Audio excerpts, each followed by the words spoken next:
اس لیے کہ رسول اللہ نے واضح کر دیا، قرآن آیا ہی نہیں تلاوت کے لیے، پڑھتے جانا کرتے ہوئے کوئی سمجھ ہی میں نہ آئے، وہی قرآن کہہ رہا ہے مجھ میں غور کرو، افلا یتدبرون القرآن، قرآن آیا ہے غور کرنے کے لیے،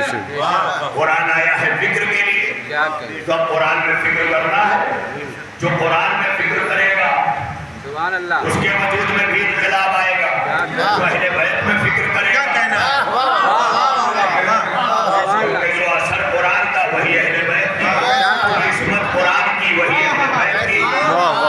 آپ بھی کہتے ہیں ارے مولانا قلب سعدی صاحب کتنی بڑی شخصیت، ہندوستان کی پوری حیات،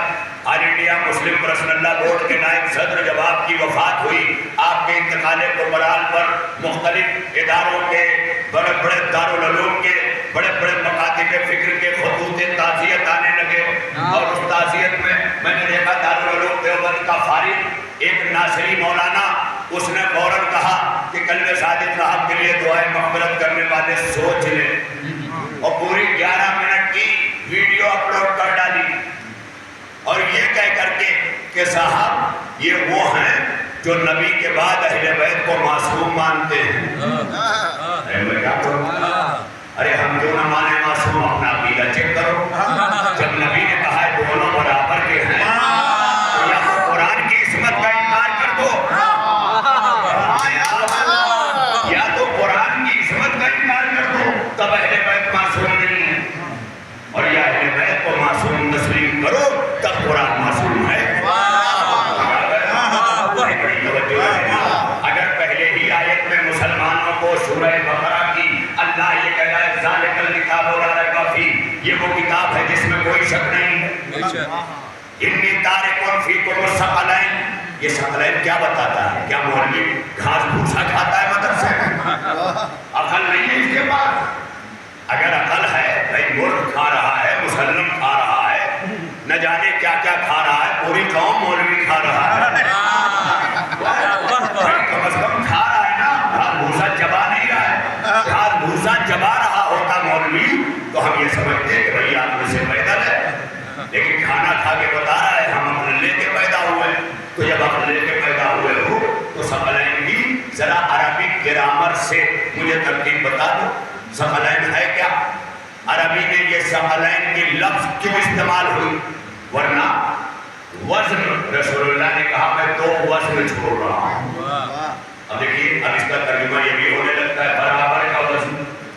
تو برابر کا وزن بھی ترجمہ ہے، اور یہ ترجمہ اس وقت کیا جائے گا جب عربک گرامر سے گزرا جائے گا۔ برابر کا وزن کیوں کہا؟ عربی میں اور سنسکرت میں یہ 2 لینگویج ایسی ہیں جہاں پر ایک وچن کے بعد 2 وچن بھی آتا ہے، اسے عربی میں تثنیہ کہتے ہیں۔ تثنیہ یعنی جو صیغہ 2 کے لیے استعمال کیا جائے مگر وہ 2 اتنے برابر کے ہوں کہ ان میں کہیں سے کوئی فرق نہ ہو، یعنی اگر ایک مرد ہے ایک عورت ہے تو تثنیہ نہیں بنے گا، دونوں مرد ہو تو تثنیہ بنے گا، بڑی توجہ ہے، ایک عقل مند ہو ایک پاگل ہو تو تثنیہ نہیں بنے گا، دونوں عقل مند ہو یا دونوں پاگل ہو، تثنیہ یعنی 2 برابر کا، اس کے لیے جیسے 2 برابر کے رشتے ہوں تو تثنیہ کیا استعمال ہوا؟ الگ الگ، یہ والد ہے یہ والدہ ہے، لیکن جب تثنیہ استعمال ہوگا تو کہا جائے گا والدین،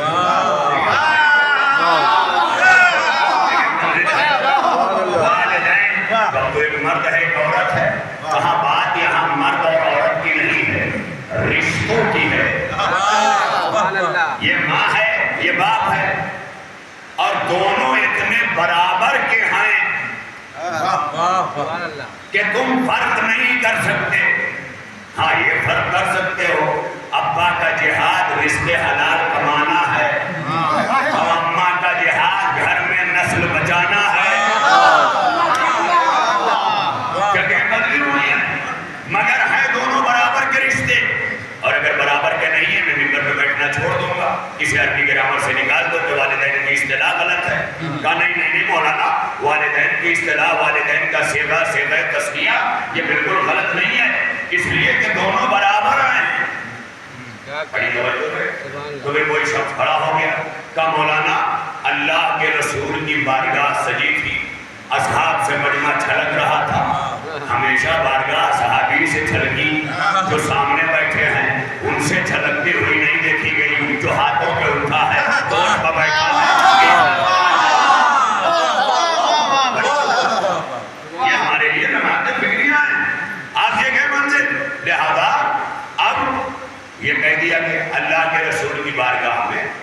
ایک سائل نے سوال کر لیا. یہی جو میں ڈسکس کر رہا ہوں, جس پر گفتگو ہو رہی ہے, اس پر سوال کیا اللہ کے رسول یہ ہمارے والدین ہیں, اور اسی لیے دیکھیے ایک اور بھی صیغہ استعمال کروں, رب ارحمہما کما ربیانی صغیرا. یہ دونوں رب ہیں. اب دیکھ لیں, یہ دونوں رب ہیں, چھوٹے رب ہیں, مگر ان کے اندر ربوبیت ہے. بڑی توجہ ہے. اسی لیے ان کا مزاج ربوبیت والا ہوتا ہے کہ یہ نالائق کو بھی پال لیتے ہیں. بڑی توجہ ہے. جیسے اللہ نالائق جیسے فرعون جیسے کو پال لیتا ہے, یہ بڑا رب ہے, وہ بڑا رب ہے, تو جس کے اندر ربوبیت ہوتی ہے نا وہ پال لیتا ہے. بڑی توجہ ہے. ماں باپ پال لیتے ہیں. تو اب اللہ کے رسول کی خدمت میں حاضر ہو کر کے سائل نے سوال کیا اللہ کے رسول دونوں برابر ہیں؟ کہا دونوں برابر ہیں. کہا بالکل برابر ہے؟ کہا بالکل برابر ہے. کہا کوئی فرق نہیں؟ کہا کوئی فرق نہیں. تو اب سائل نے سوال کیا اللہ کے رسول اکثر ایسا ہوتا ہے, اور یہیں سے یہ بات بھی پتہ چلتی ہے کہ اگر دو خدا ہوتے تو کیا ہوتا, یہی ہوتا نا, لیکن انہیں خدا نہیں کہا.